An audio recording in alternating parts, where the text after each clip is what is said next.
8th August 1975, Henan, China. The story that I am about to tell you is of one of the biggest man-made disasters which led to the death of over 2 lakh people and wiped out entire villages in minutes. Crores of lives were affected. A disaster which was caused by the carelessness of the government and those involved in the construction and maintenance of the dam. The reason that I am sharing this story now is so that we learn from our past mistakes to prevent such disasters in the future. What went wrong? What could the government have done better? What series of decisions led to this tragic day when thousands lost their lives? What caused the Banqiao Dam Failure? Can such a disaster happen again in our lives if we are not careful? I'm Anamika. Welcome to my world of mystery and anonymity. To the world of those stories that lie in wait around us, leaving us with unanswered questions that echo relentlessly through our thoughts, as if in an unbreakable magnetic loop. Join me on this expedition as we peel back the layers of these enigmas, diving into the uncharted waters of our world's most perplexing stories. In the late 1940s, after the communist government led by Mao came to power, a massive dam building campaign was launched across China. Mao aimed to modernize the nation and harness vital resources for its development. The dams would prevent floods which were frequent in the region, while at the same time producing electricity and providing water for agriculture. It sounded too good to be true. Not only were they preventing floods, but also turning the rivers into a resource that generated much necessary power for the rapidly developing nation. Hundreds of dam projects were completed in a short span of time in China. One of the most ambitious projects in the campaign was the Banqiao Reservoir Dam, built in the year 1952 on a tributary of the Yellow River. Many people cheered this initiative, but a scientist named Shen Xing looked on in a state of dread. Zhen was one of China's foremost hydrologists. An expert in water conservation, he designed the Zuya Lake Reservoir, at the time the largest reservoir project in Asia. As Shen watched the dam's pop up, he worried that other important water conservation work was being ignored. Overbuilding dams and reservoirs in surrounding areas would raise the water table to unsafe levels, causing waterlogging in agricultural land, making them useless. Plains previously used for flood diversion were now human settlements. If the Banqiao Dam did collapse, the water would have nowhere to go. People lived on the old floodplains, and as the water had nowhere else to go, it would wash over them. Shen's advice was to add 12 gates to the Banqiao Dam. These would allow excess reservoir water to be discharged down the Ru River in the event of a heavy storm. But the government under the leadership of Mao did not like being criticized. His concerns were shrugged off.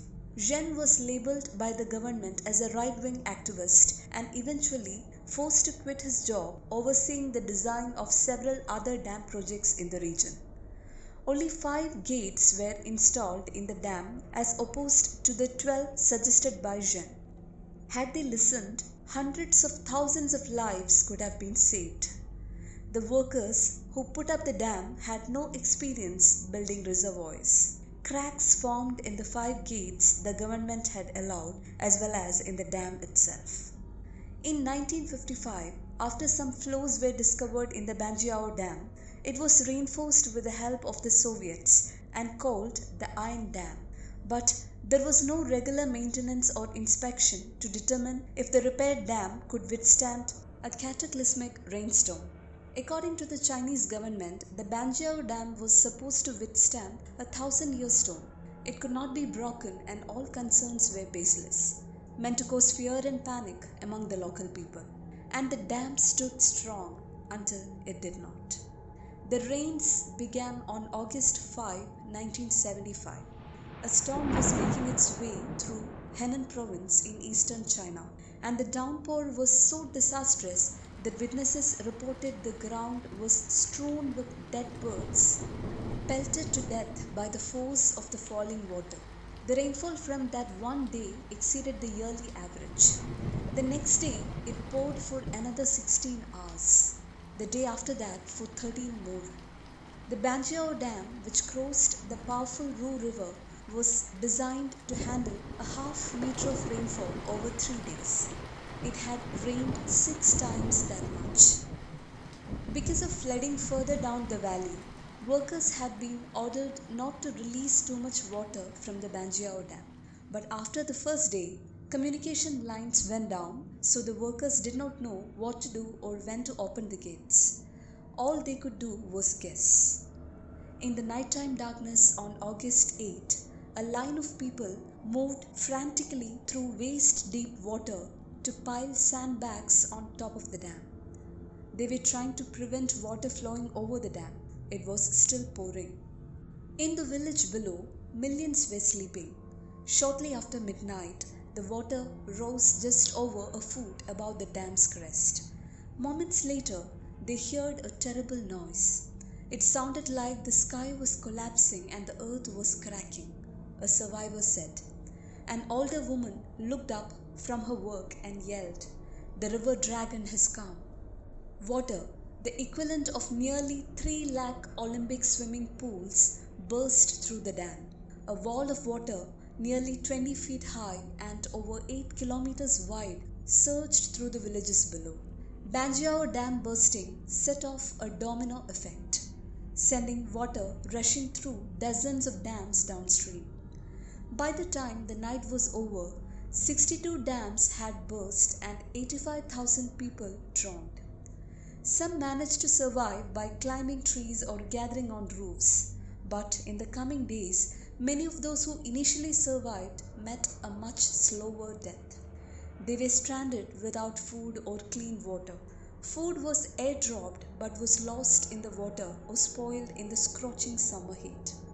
People tried to survive by eating floating animal carcasses. Disease spread quickly. In total, the death toll would swell to over 2 lakh, making it the worst structural failure in history. And it was all preventable. Preventable if it were not for the folly and arrogance of the leaders who were determined to prove that man could conquer nature. This disaster is a cautionary tale for the future. Mistakes that we made in the past should not be repeated. We should learn from them and move on. If not, a tragedy much worse is waiting to happen.